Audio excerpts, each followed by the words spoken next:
Hey, what's going on, everybody? Welcome back to another episode of the MindShare podcast. This show is sponsored by Kits Keep in Touch Systems, a two-time international award-winning marketing suite for sales professionals. REM, a real estate magazine, Canada's premier monthly magazine for real estate professionals. OREA, the Ontario Real Estate Association, Canada's largest provincial real estate association, and the ORCF, the Ontario Realtors Care Foundation, who enables and empowers realtors across Ontario to fundraise in support of shelter-related causes in the communities in which they live and work. You can learn more about all of our sponsors by visiting my site, mindshare101.com. And hey, while you're there, be sure to check out the details of our upcoming MindShare Mastermind happening in Toronto on September 16th to the 18th. We have got a speaker lineup which is absolutely loaded. Now, this is not your run-of-the-mill, typical, same old lineup you see at every conference. We're going deep on this one. We're going to be bringing you voices that will motivate you. They will inspire you. They will help provoke your creative spark to elevate you to your next level of success. Over the course of 2.5 days, we're going to load you up with actionable value, leaving you wanting more. The discussion, the problem solving, the collaboration, it is going to be powerful.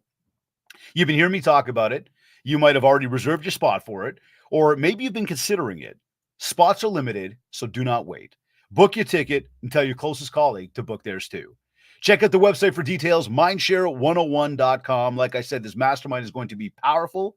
It's one of those you will thank yourself later moments that you're going to have in life. Today's episode is number 291. He is the driving force behind the Starke Group, a thriving real estate venture based in the heart of Toronto. His overarching philosophy on real estate includes leadership, community building, accountability, and it's charity. And he guides his team to focus on building relationships rather than one-off transactions. Before attending university, he spent 3 years in the Army Reserves after 9/11, feeling the importance of serving after such a catastrophic event. He then went on to study law at Carleton University in Ottawa. Together, he and his team have amassed more than 200 five-star Google reviews, a testament to their unwavering commitment to client satisfaction. While real estate is his domain, his altruistic spirit extends beyond professional pursuits. He takes great pride in giving back, actively volunteering with Junior Achievement Central Ontario. Here, he imparts valuable lessons on entrepreneurship, finance, and business to high school students, inspiring the leaders of tomorrow. Joining me on this episode of the MindShare podcast is president at the Starke Group, Brett Starke. Brett, welcome to the MindShare podcast. Thanks for having me. I appreciate it.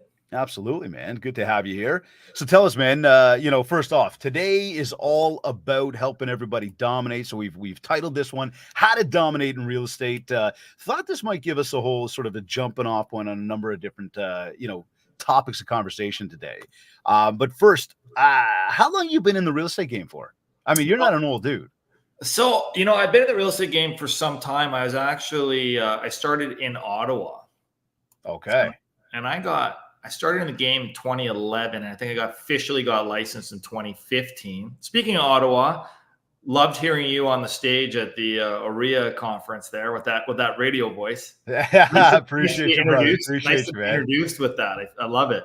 That's cool. No, I've been doing it licensed since 2015. Gotcha. Okay, cool. So you've been but started in Ottawa. That's an interesting one. So you started over there, and then what?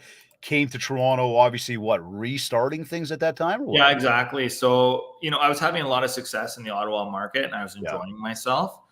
I just wanted to do things a bit differently.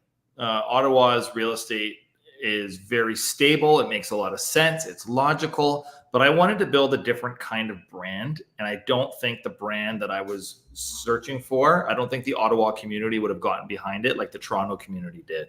Gotcha. Interesting, man. Interesting. Okay, cool. So we're going to dive further into that because that's one piece I didn't know that you started in Ottawa, moved to Toronto. I think that's an interesting one. We had another guest last week, Jenna Rose Ferguson, who actually started, moved from New Brunswick to Toronto. And it was this kind of the jumping off point at the top of the conversation was, how did you get off and start your business brand new, but without knowing people? But we'll get there.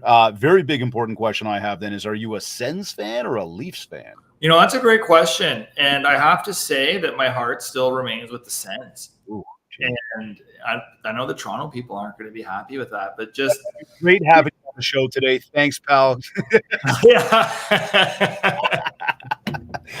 No, just playing. You know, I was lucky enough that a lot of my friends played for the Sens organization. Oh, really? So I got to be deeper in that community than I've been with other teams. So it was really cool to kind of see it from the inside out rather than just as a fan. Yeah. No, for sure, man. You know what? I think anybody's got an opportunity to be in some sort of, professional arena in that case. There's so many different learning moments, that even sports will bring you. But again, topic for another day, because I could start going down that road. I will say once again, go Leafs, go. Dude, you were on the Amazon show called Lux Listing. We were, and we had your boy Peter Torcan on the show recently. How was working with Peter? Oh, let's talk about Peter. That's what Peter wants us to do on this show, is talk about Peter. Here's what it's like working with Peter. And I say this, from a great spot, because him and I are good buddies. But if he's in the room, he wants everyone to know he's in the room. That's working with Peter. Oh, I gotcha. So how about this? You know what? He was on the show recently as well. Great guy. He's got he seems like he's got a very good spirit about him, positive attitude, which is amazing. Mm-hmm. And sometimes that's not the easiest thing to have, especially when markets are difficult or, just come the day-to-days of life. Mm-hmm. What do you feel, though, or what was it? Because you talk about the brand moving from Ottawa to Toronto and being able to establish that brand. Mm-hmm. Coming to the show, like, again, for anybody that hasn't watched, it's on Amazon. It's called Lux Listing. What do you think led you to being asked to be a part of that? That's a great question. And what I think asked us to being part of it, and I don't want to sound like that guy comes on a podcast and starts talking about visualizing goals and this and that. Dude, this is the podcast. You could talk about all of that. But we wrote it down as a team goal. I remember we were at a Richard Robbins conference in November one year, and Rich has the music on, and we're working on little workbooks. And me and my assistant at the time, who's now my senior director of sales, Caitlin, we wrote it like, let's get our own TV show. And then we started visualizing our goals and writing them down on a weekly basis. And we said, we want to be Canada's most famous real estate agents, because if we're Canada's most famous agents, then we have the biggest microphone of which we can do the most good for the community, or we could sell the most, or somewhere in between. Mm-hmm. And we just kept pressing that. We started acting like we had a TV show. We started hiring like we had a TV show. We started dressing like we had a TV show. We started essentially pretending that our life was a real estate TV show. And then all of a sudden got this email from Amazon Studios. And at the time, I didn't even know if it was real or fake. I was like, okay, are they going to ask me for my SIN number or my credit card? Like, how does this work? And it turned out, of course, to be real. And they were saying they were looking for someone exactly like us, with that new energy, a bit of an edge to their marketing, someone who's not afraid to just go a little bit beyond the standard, hi, we sell real estate, and make it more lifestyle based. Mm-hmm. So one of my rules is, like, if you join my team, the first thing I say in your first meeting is, rule number one on this team is don't talk about real estate. And real estate's going to sell itself. If you like a house, you're going to buy it. Rather, it doesn't matter if I'm selling it or not. The real estate sells itself. Our job is to connect with the humans. So that's what we've really focused on. Yeah, love that. Love that, man. You know what, dude? This is and look, for everybody tuned in, again, you hear what he just said. First, he started by going, I don't want to be that guy who talks about goals and visions and writing it down. But I got to tell you, man, that I truly do believe that is, and that was, by the way, my comment to Peter having, good spirit, positive attitude, all jokes aside about everything. I do believe in all of that. It works like right behind the screen. Yep. You can't see it. I have my major goals written down. I have my business plan month by month of exactly what I'm going to do. I call it my touch point calendar. Yep. Love that. And then I talk about something called the 5 annuities, which are 5 things that always pay me in real estate. I call it geo-farming, demographic farming, agent referrals, sphere of influence, and online. I have exactly what I'm doing with that. So I write it down and I visit it every week with the team. And in our team meetings, we actually say out loud our team goals and our team pillars so that it's real. It's not just something that we do once a year as a visualization activity. It's something that we do on a weekly basis every Monday that we come back to. Dude, you have to do it regularly, though. If you do it once a year, it's a fleeting thought. It doesn't work. And you want to talk about Peter. Peter takes it one step further. I was on set with Peter one day, and I'm talking to Paige. I'm like, where's Peter? And then we find him just laying down. And I'm like, is he sleeping? She goes, no, he meditates during the day. He's visualizing what's going to happen this afternoon. Yep. Right? And when you're around people that start doing this, like, I think a lot of people think it's weird, but when you get to a certain level, it almost becomes weird not to do it. That's okay. So do you read? I read. I think reading is my big secret. I think cheat code to life. How many books a day, a week, a month? What do you like? Have you got? So I'm about a one book every 4 to 6 weeks guy. If it's good, I'll get it finished right away. Cool. I like to do one a month, but I think I'm just behind one a month. When I was younger, I was probably doing 2 or 3 a month. Okay, that's where I'm at. I'm a two a month guy. Okay, yeah. That's the goal. Sometimes it's 3. Sometimes if it's like a ridiculously long book, it can be 1. Regardless of, the goal is 2. Yeah. Now, I've said this to many people before, and I love the fact that you brought this up today because, again, the one thing, and just the way you just said it, it sounds weird, and I say it from the stage all the time. I'm like, okay, roll your eyes, woo-woo, Dave, yeah. Okay, look, when you write it down, it comes to life. And the one thing I've noticed through my reading, one of the big messages I've got from anybody I've listened to in terms of authors and whatnot, visualize, set goals, pay attention to them, manifest them coming to life, and they come to life. It's true. And it's amazing how the best of the best will tell you that. And then people who don't do it. True in real estate and business, it's true. No, totally. It's true in your personal life. It's true in your fitness life. It's just true. Right? That's for example, I always wanted to have a husky when I was a kid. I watched Iron Will when I was super young. I was like, I want to have a husky. Now I have a husky because I visualized it. Does he shed like crazy though? Yeah, that's why I love huskies. I don't want one if they shed. No black is allowed in my house. Yeah. There's the trick, right? Yeah. So here's a big question then. What do you do if your mindset if your goals aren't being hit? So you're looking at the goals, you're focused on them on a regular basis, and you're just, for some reason, still not achieving that thing, that one. What do you do to stay motivated for yourself and not wean off of it and go, well, I guess I'm not going to get there? Yeah. So it's important to have more than just financial goals. So on my team, the financial goal kind of takes the back seat because we're not saying, hey, make this number to stay on the team. Mm-hmm. What we count is our number of appointments, right? We're not counting the outcome of those appointments. We're counting the number of appointments. It's the actions to get to the deal. That's right. So my top team award, which I handed out yesterday or 2 days ago, is called the Golden Lockbox. And the Golden Lockbox is given to a team member every quarter who has exemplary dedication to the craft of leaders or to the craft of real estate and leadership in the community, not top sales. Mm-hmm. Because I think if you focus on sales, if people come for money, they're going to leave for money. If you're focusing on money, your whole life is money-based. But if you're focusing on how to get things, how to improve yourself, how to improve the community, the money is a byproduct of that. So I remember a year and a half ago when the market started changing, I was like, this is a great time for you guys on the team to learn a new skill set, to join a new team, to, hang out with your family that you haven't seen in a while. It doesn't always have to be about money. And that's the way that we do it. Love that, bro. The money part is just a small part of our business. And I see this thing here.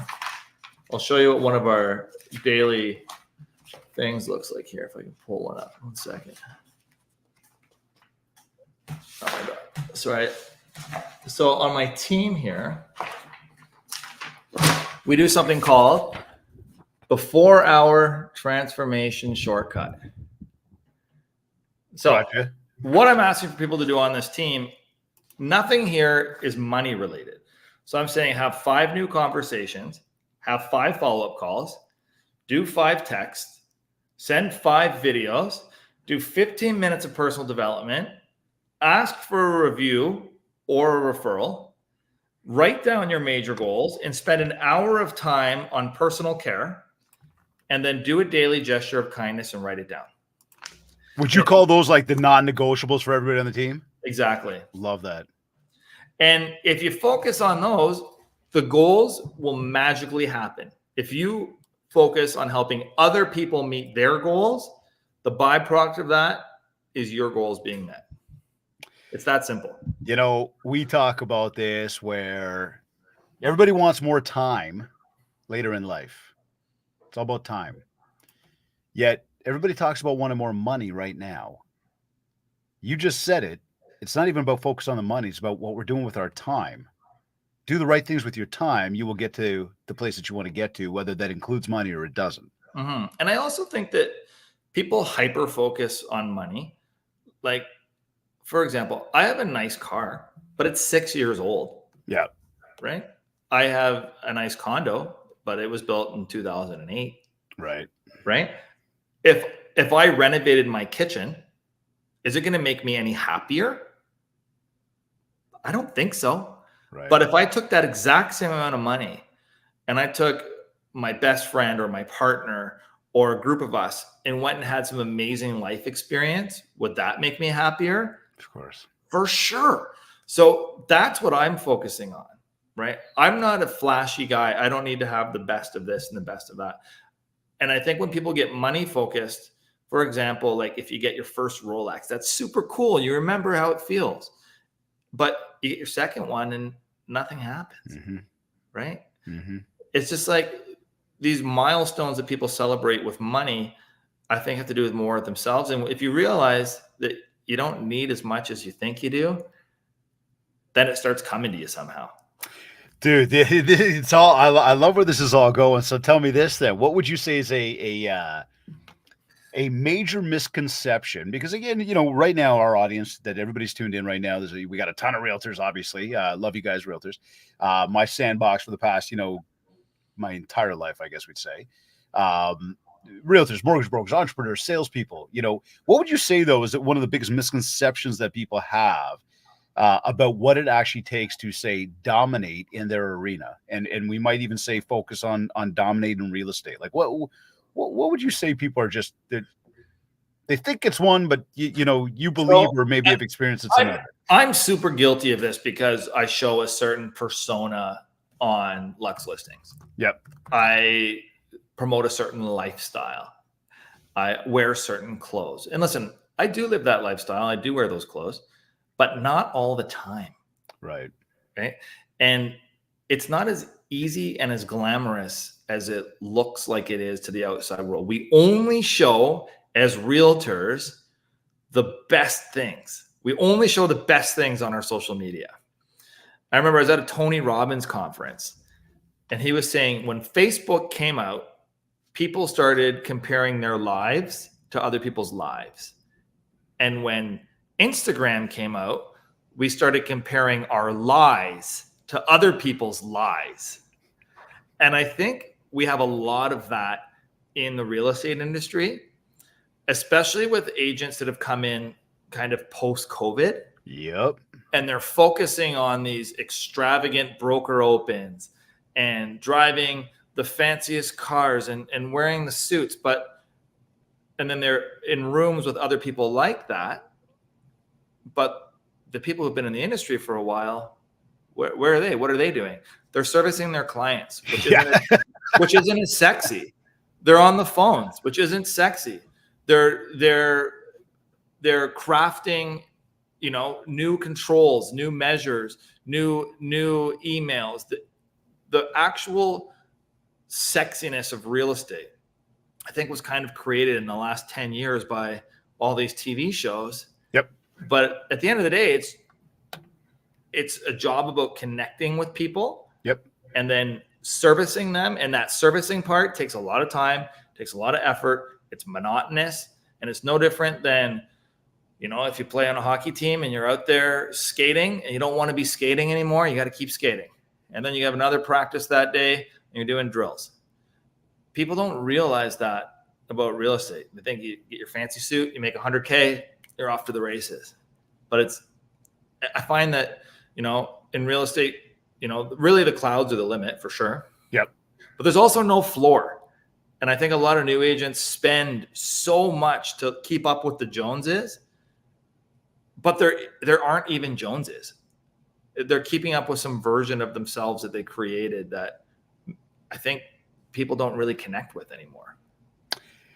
I'm glad that you said this. I think it's a breath of fresh air, and I'm sure there's a lot of people right now that are watching. And again, thank you everybody for tuning in live with us today. And if you're listening to the recording, thank you for that as well.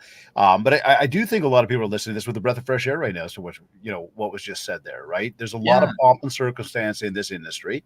It is not about the fancy car, the fancy suit. It's about the people that you help and how you help them. It's about the experience that you create when you're doing so. A lot of these folks too, there's a lot of people in this industry that are not doing the business right now. That's right. And they probably haven't achieved a level of success yet go around glorifying it. And I guess I would take a moment right here to say, and I talk about this a lot through our social channels. The hate that the industry or the people, the consumers have on the industry of real estate. And I try to stand up for us as an industry saying, look, there's a lot of amazing people in this industry doing some fantastic things. And to those that are doing so, continue to do so. For those that are doing it, just trying to show off, just trying to, again, the posturing, it's not helping anybody. No. It's not at all. And as we talk again today about how to dominate in real estate, we come back to this simple fact, which you've been saying for the past few minutes now. It's about the experience. It's about the service. It's about what you're doing for the people that you're dealing with. That's right. It's an important point you made. For me, it's very important. And you talked about how we got the show. Yeah. I think that we are in a position where we're fairly balanced, where we've given back the community as much as we've taken from it.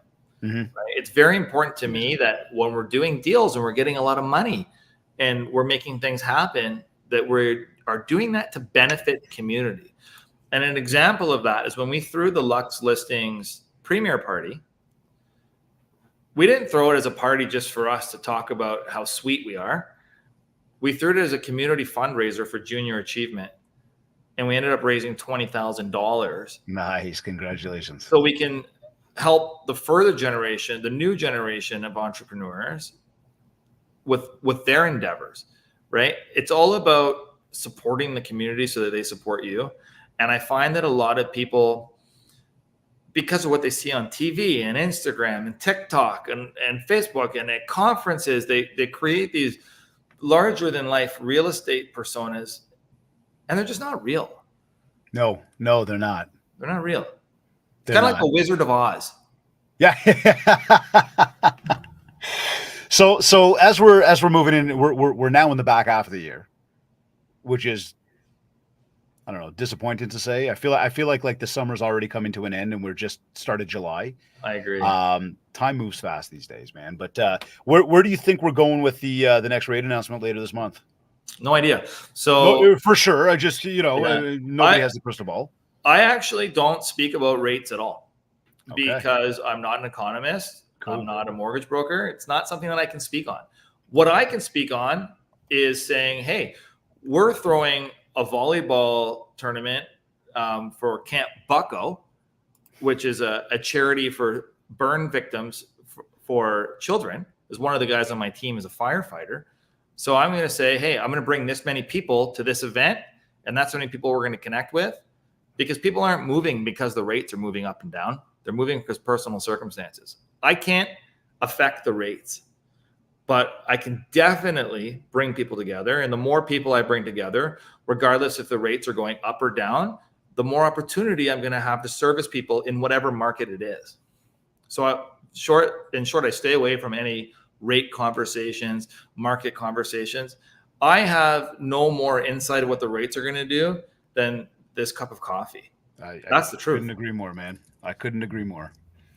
And I'm with you on that too. I would say that anybody, look, to have the conversation is one thing.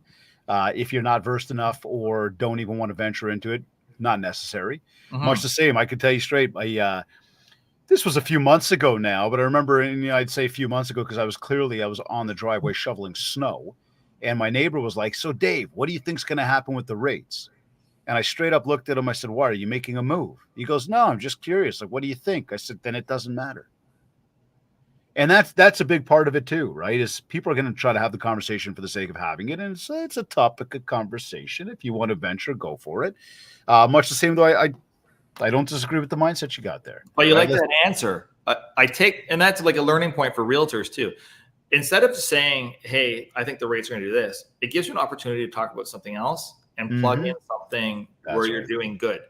And if you're plugging in something where you're doing good for the community or giving back, that allows you to have a new touch point with someone and a reason to follow up with them rather than just hey, the rates went down 0.25. Yeah. Okay, so we look at that because we know we've got another announcement coming up in a few weeks. We know we have another one coming up in September. Based on what I'm hearing from you, I'm curious to know then, when you look at the year, okay, for you and your team, do you look ahead, let's say at this time right now, at the fall market and say, okay, guys, fall market is coming. We need to do A, B, C? For sure. Okay, so you're not just sitting there going, look, we're just today's another day. We're going to go ahead. We are looking ahead to say, okay, we know another busy time supposedly in our industry is coming up. We hope we're doing some preparation. We do two things. Okay. Number one, we only get 3 months of nice weather here, so I tell people to use that weather. So frustrating, eh? Yeah. I know a lot of offices close their doors or stop their meetings or do meetings every 2 weeks, whatever it may be in the summer period. We decided as a team to keep doing our Monday morning meetings, but we've condensed them. I don't want to hijack people's summers. I don't, right? I want people to go to Europe. I want people to go to their cottage. I want them to visit with their families. I want to go to every wedding I can go to. I want to support everybody. I want everyone to have a great time. But what you're doing today, what you're doing for the next 3 months is going to pay for the 3 months after that. I always say that. And this is a lesson that I can teach because when I was filming all last summer, I was like, you know what? The fall market's going to be great. I've been filming for 3 months. Everyone's going to think I'm so cool when I talk about it, and business is just going to fly in. Oh, that's not what happened. What happened was I missed 3 months of connecting with my clients and had to spend the next 3 months connecting so that our winter market could be good. And our Q1 was our team's best Q1 ever. Congrats. So, and if you take it even a little bit further, any conversation you have today as a realtor generally isn't going to pay for the next 18 months. And I always say that to agents. They're like, what's the shortcut to getting in, like being successful in real estate? And I say the shortcut is don't quit for your first 2 years. Yep. You know, your first 6 months, you're not going to have any idea what's going on. Your 6 months, you're going to think you know what's going on, and you'll realize at the end of your first year that nope, you didn't. And then 18 months after that, you'll start getting paid. So I think realistically, you got to be in the business for about 2.5 years before you start seeing results from it. That's the truth. Okay. So here, I got to ask this then. How long did it take you to get your first deal? So I was on a team when I first joined. I was on a guy named Chris Coveney's team in Ottawa. He's still a mentor of mine today. Yeah. And I got my first deal my first week. It was a conditional sale. And I remember it was the Royal LePage Real Estate Conference in Toronto. And I was all proud. I was telling everybody I did a deal. And he kept always saying, no, he has a conditional deal. He has a conditional deal. Right? Hey, common rule number one right there when you're in sales, right? Don't count your chickens till the eggs. That's it. And even to this day, if someone on my team is like, I have a sale, I said, no, you don't. You have a conditional sale. Hey, did that first one close in the end?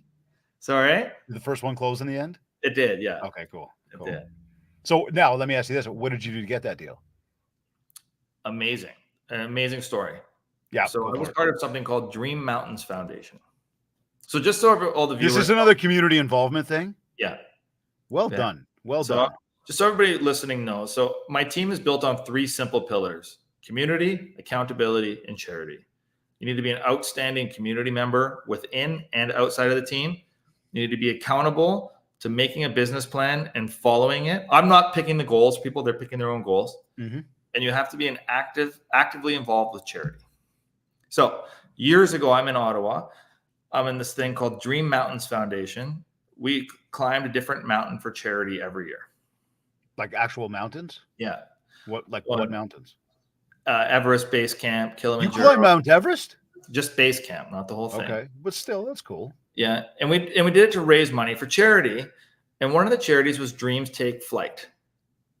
And a woman calls me and says, "Hey, I want to see this. I want to see this condo townhouse." And it was a duty call, to the office. Yeah, I picked it up, and she's like, "You seem familiar to me," and I was like, "I don't know how."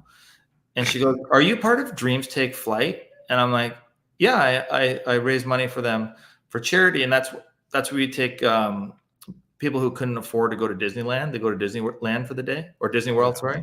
Yeah. And she's like, "I just got back from a Dreams Take Flight." She was one of the mentors on it, and so you guys just happened to connect. Yeah.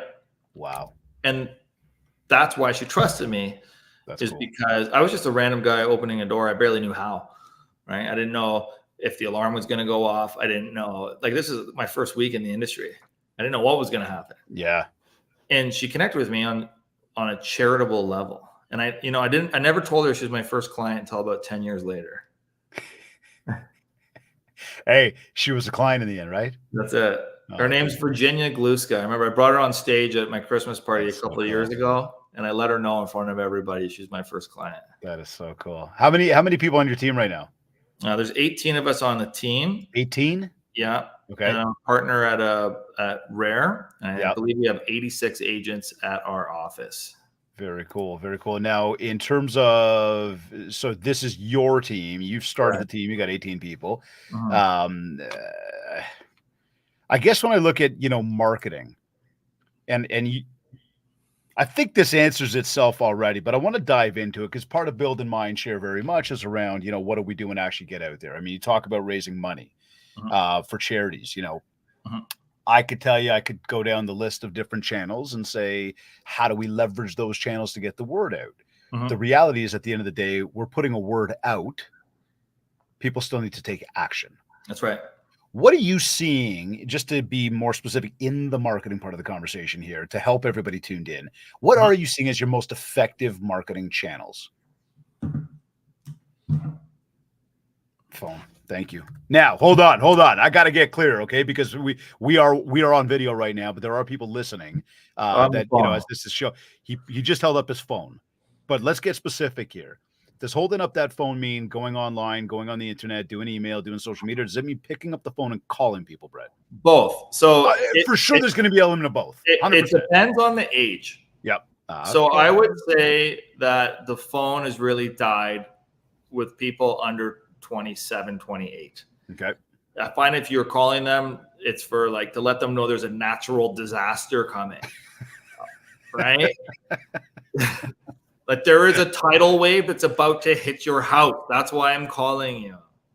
Outside of that, don't bother calling those people. Yeah. So, but it's one-on-one messaging or calling or communication. Doesn't matter what platform you're on, whether it's a DM, whether it's a Facebook message, whether it's a text, WhatsApp, a call. It's one-on-one communication is the most effective. Your marketing allows people to say, "Oh, I know who you are," when you have a one-on-one conversation, but doesn't really get people coming to us. And I'll give you an example. Yep. And I'm not saying this to show off in any way. I'm just saying it as a matter of fact, is since the show's come out, I have over 2 million views on my Instagram. Wow. Right. What does that mean? 2 million views just in total combined with all the stuff you've done? Just people coming and looking at my Instagram page. Cool. Yep. Our team website gets about 60,000 hits a month. Okay. That's not where the business is coming from. Okay. Talk to us over here. That's not where it's coming from. You know where it's coming from? People from our past that are reconnecting with us saying, "Oh my God, I haven't talked to you in 10 years. Nice to see you on the show. My cousin's thinking about selling her place." Okay, so hold on then. Would we say that when we, because this is a great jumping off point here, TV show, 2 million views on Instagram, 60,000 hits to a website on a monthly basis. Where's most of the business come from? People we know or people we don't know? People, I find it's someone connected to your database that you don't necessarily have like direct access to them, but someone in your database has direct access to them. So, but it's either repeat or it's referral business. Correct. It's not this. It's not necessarily, and not to say that none of them are coming, but it's not brand new leads. No, it's not. So of that 2 million that have gone through, we've generated, I think, 930 leads, which is mostly people just saying, hey, how much is my neighbor's house worth? Or, hey, I just wanted to say hi. Yeah.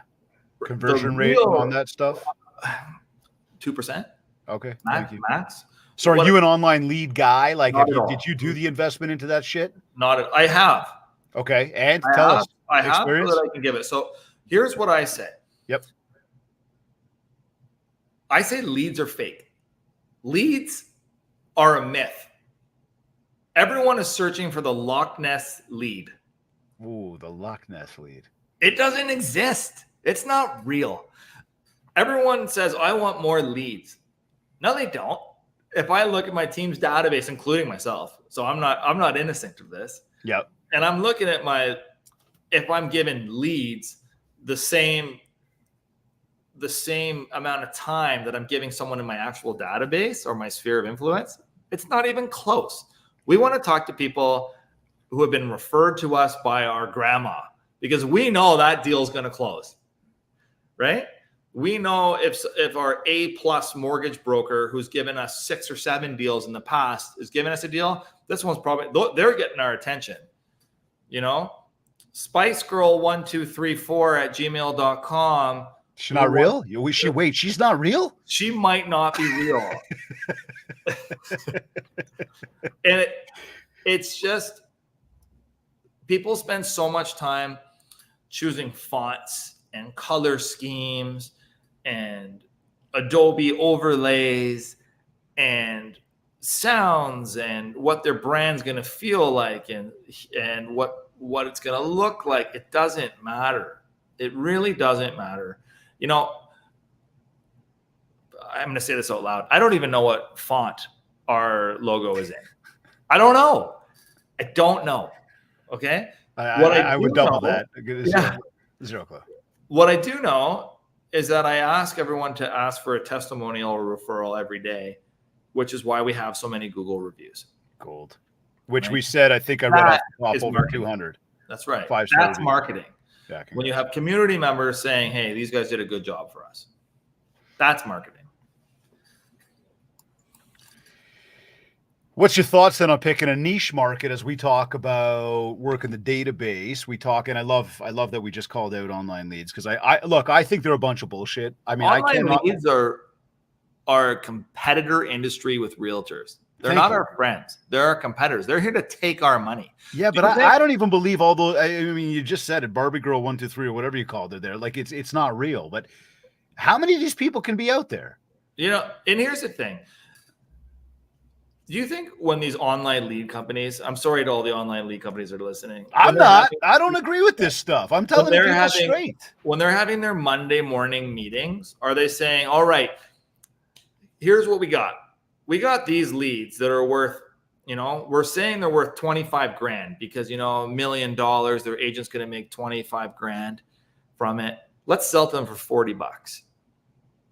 Why would you sell something that's worth 25 grand for $40? Why wouldn't you just say, hey, I'm going to keep this one myself and then I'm going to give the other ones? And that's really how it works. And that's why I say leads are fake. Because if someone gets something where they think it's actually going to close, especially in this market, they're likely going to keep it for themselves. I'm sorry. They're not going to give it away. And that's something that everybody should be paying attention to, especially when they join a team and or a brokerage, which is their number one value prop is they're going to send you leads. You make a very valid point there. So then what's the thought about picking out a niche market to focus on where we talk maybe sort of quote unquote farm area to prospect for new people? Do it. But get real people, know exactly where they physically reside, and then you can go and meet them one-on-one. Do it right now. Stop listening to the podcast. Go outside. Whoa, Brett. Come on. We got some good stuff coming still, man. Do it right now. So we do two different types of farming. We do geographic farming and we do demographic farming. Geographic farming is very effective. It's also very expensive. You have to do it for about 2 years consistently with a big budget before people stop and say, hey, aren't you that real estate guy? I'd love you to come check out my place, right? It does work, but you're in the mailbox, and you're in the mailbox with the likes of McDonald's and Walmart and Canadian Tire and all these huge players, TD Bank, Amex, and you're just a flyer with them. So it does work. You just need to invest in it. And if you don't have the money to invest in it, that's okay, because you should do demographic farming. And what I refer to demographic farming is a unique group of people that you have access to. So we built our demographic farm going after what we call Henrys. Okay. High earners, not rich yet. Ooh. Where are these people? Oh, that's a great question. You have to join the team. Okay. I'll send you an value prop right there. Send an application. So what we're going after, people that have their first job where they're making, 6 figures, maybe higher 6 figures.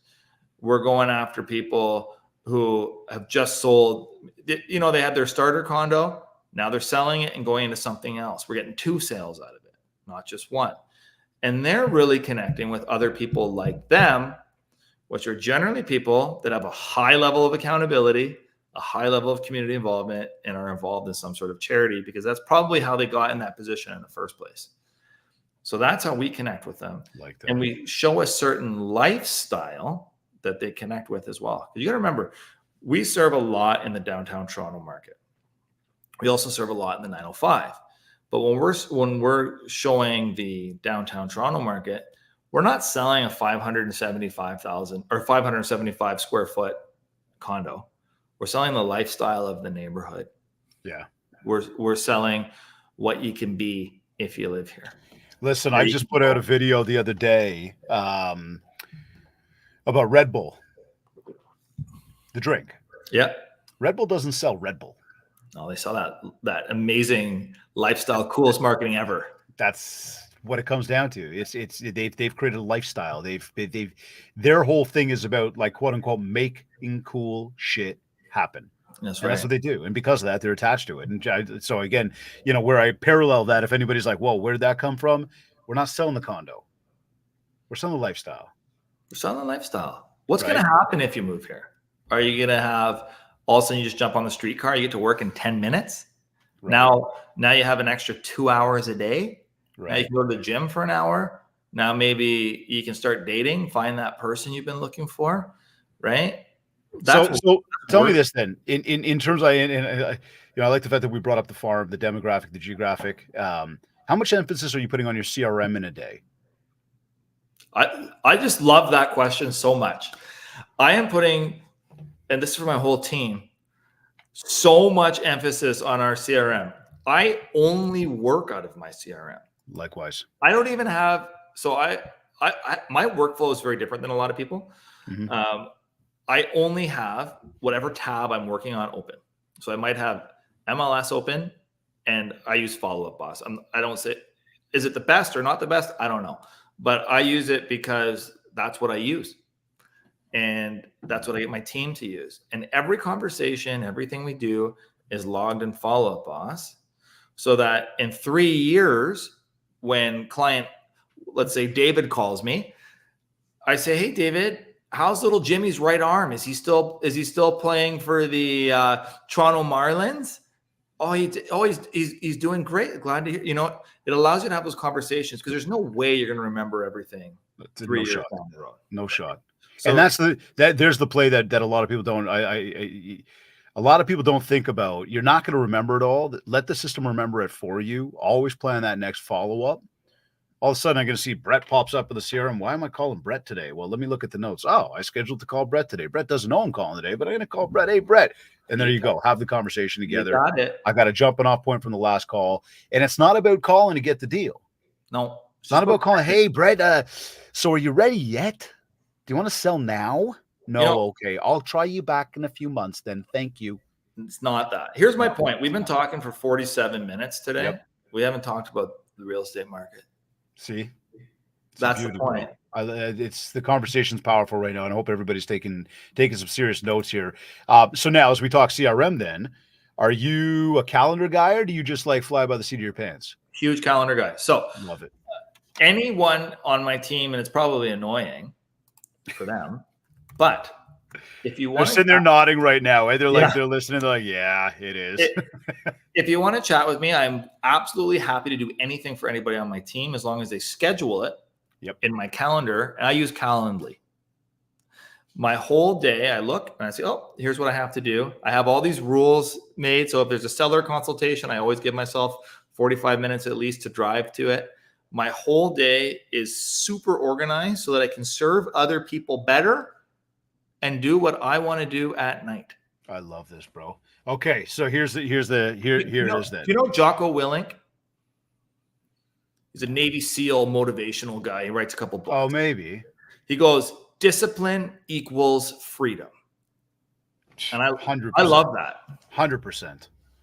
100%. I had that conversation with somebody the other day. I've got a time management problem because I can't I don't go golfing a few times a week. I'm like, buddy, I'm a master of time management. And the reality is I get more shit done in a day than most people do in a week. For sure. And as we choose where you want to put that time. That's right. And time is fungible. People always forget that, right? If you're up till 1 a.m.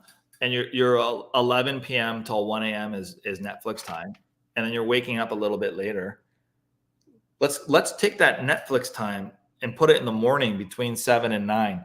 Let's call that gym time. Take your dog for a nice walk, have a relaxing coffee, maybe read for 15 minutes, and then open your emails. I find a lot of people, the first thing they do in the morning, they wake up, whoosh, pull out the phones, check what happened on social media, check their emails, get that anxiety going. Yep. Get all stressed out.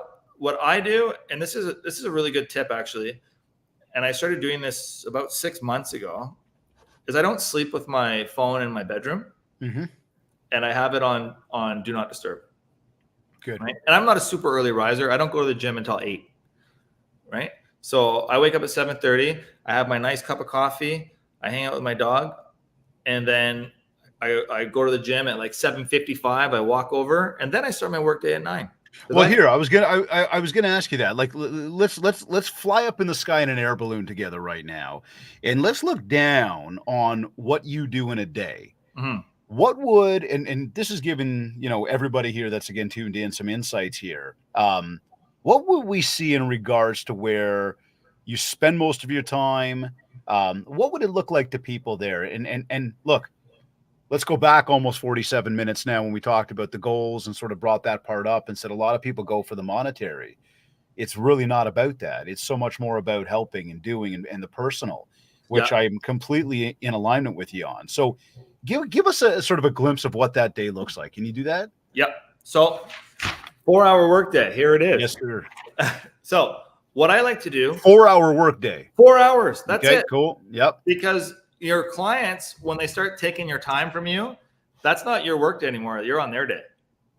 Okay. All right. I see where you're going with this. Yeah. Keep going. When you're sitting in traffic going for a showing that's a 20-minute showing, and you have to drive there 45 minutes each direction, and now it just took you 2 hours. That's not 2 hours of work. Don't kid yourself.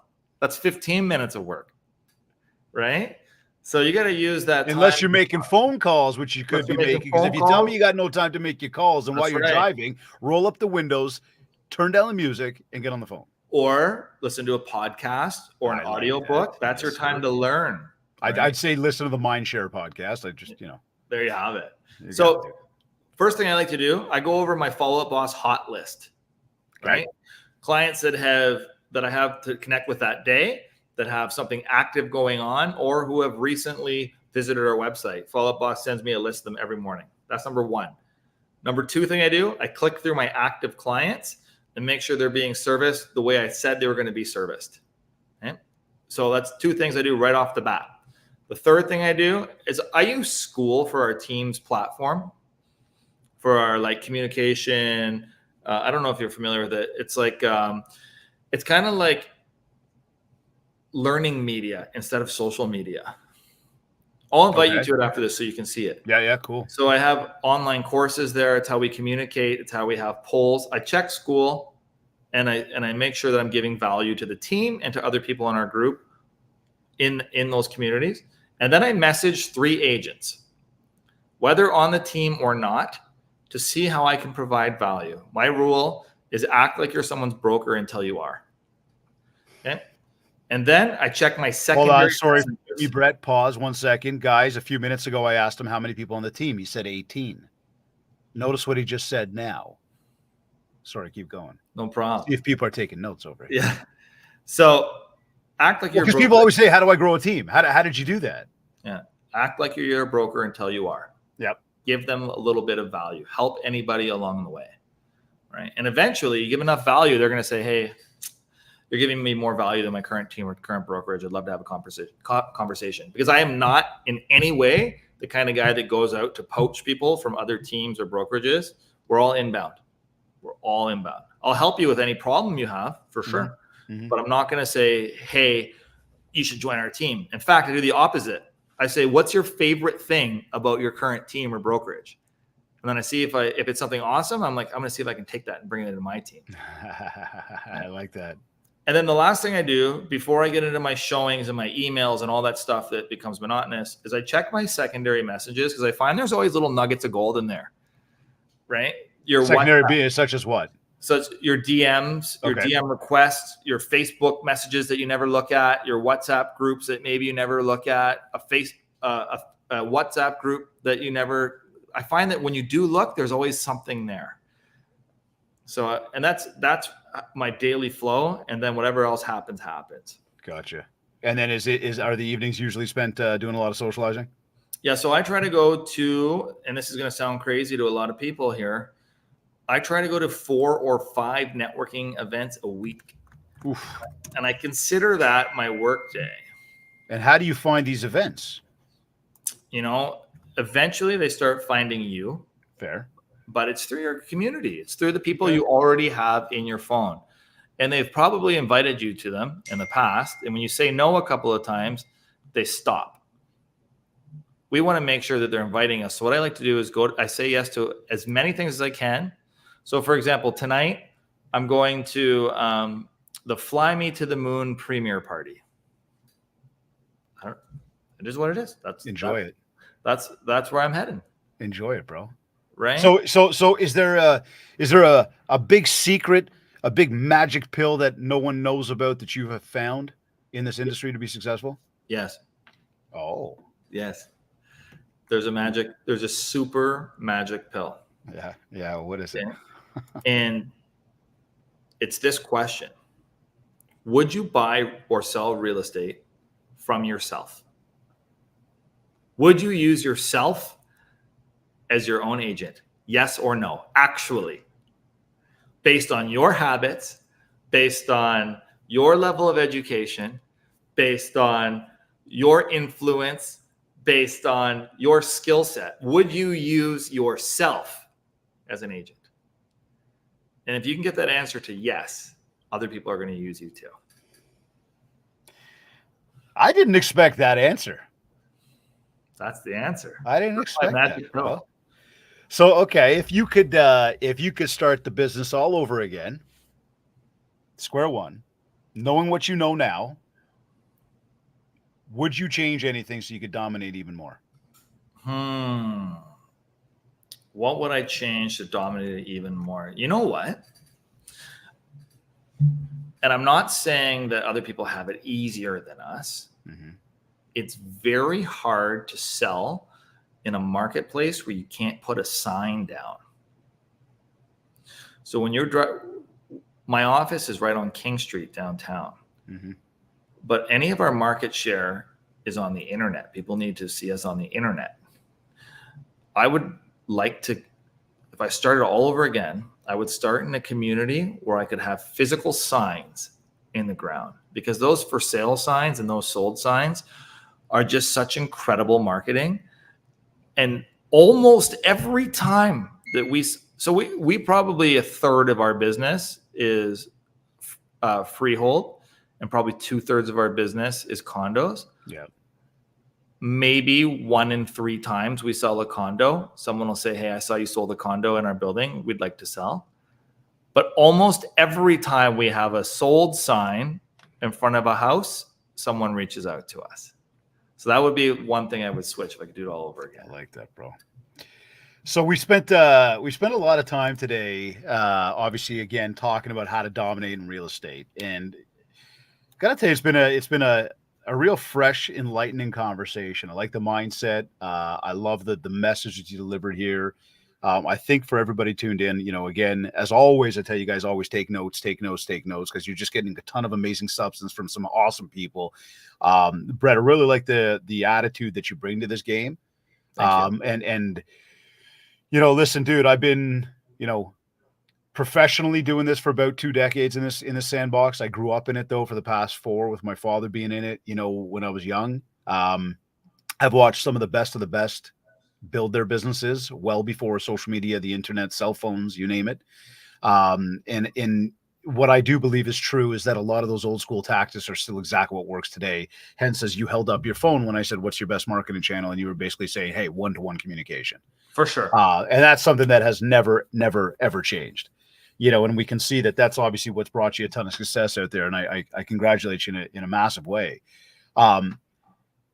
As we just, did the whole hot air balloon, look down on the biz, everything else, you've now gone through your day.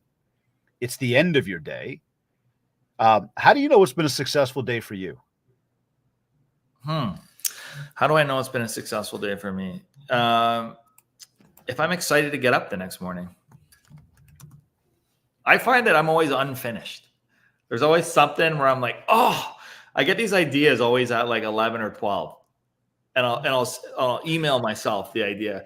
Taylor, my ops manager, sees my emails and she's probably like, what is this guy doing? Buddy, trust me, Leanne, I'll tell you the same thing. She once messaged me. Actually, she called me. She called me at like 11:30. I'm like, is everything okay? And she's like, Brett, I think it's time for you to stop working and start watching Friends on TV.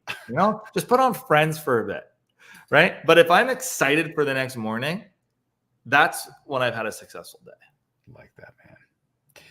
Brett, some final words of wisdom to help everybody get out there, build some more mind share to get more market share. What would you say to everybody? And where can they find you? First of all, you can find me on Instagram. I'm more of an Instagram guy than anything else. Just my name, Brett Starke. There's an E on the end of Starke. Yep. My advice is whatever you're working on, whether it's real estate, your body, your health, your mental health, and education, don't quit. Whatever you want is on the other side of quitting. It's that simple. Powerful, my friend. Brett, thank you. Thank you for making the time to join us on the MindShare podcast today. Again, a fresh, enlightening conversation. I think the message was spot on, my man. And, it comes as no surprise to me why you and your team are doing so well out there. I love the mindset, brother, and I wish you guys nothing but the best of luck moving forward. I really appreciate that. Thanks for your time today. Thank you, man. Don't go anywhere. I'll be right back with you. To everybody else, I want to thank you guys all for tuning in today. As always, you're either listening to this on one of your favorite podcast platforms. Maybe you went to my website, MindShare101.com. Do not forget to leave a review of this podcast. Again, we make this super simple for you. Go over to www.ratethispodcast.com/MindShare101. If you're a regular listener and you have not taken the opportunity to do that yet, I want to ask you, please take an opportunity. And of course, if you're a brand new listener, again, whether it's on iTunes, it's on Spotify, or any platform you listen to, we love reviews. We love hearing about all the good news and who's tuning in. If we haven't yet, let's connect on Facebook and on TikTok at MindShare 101 and on Instagram at David Greenspan 101. Just before we sign off, I want to take a quick moment to say thank you. Big thank you to Kids Keep in Touch Systems, REM Magazine, OREA, the Ontario Real Estate Association, and the ORCF, the Ontario Realtors Care Foundation, for sponsoring the MindShare podcast. This has been another episode of the MindShare podcast. Now it's time for you to go check out the details of our upcoming MindShare Mastermind so that you and I can meet in person this fall in September here in Toronto. Thank you for tuning in.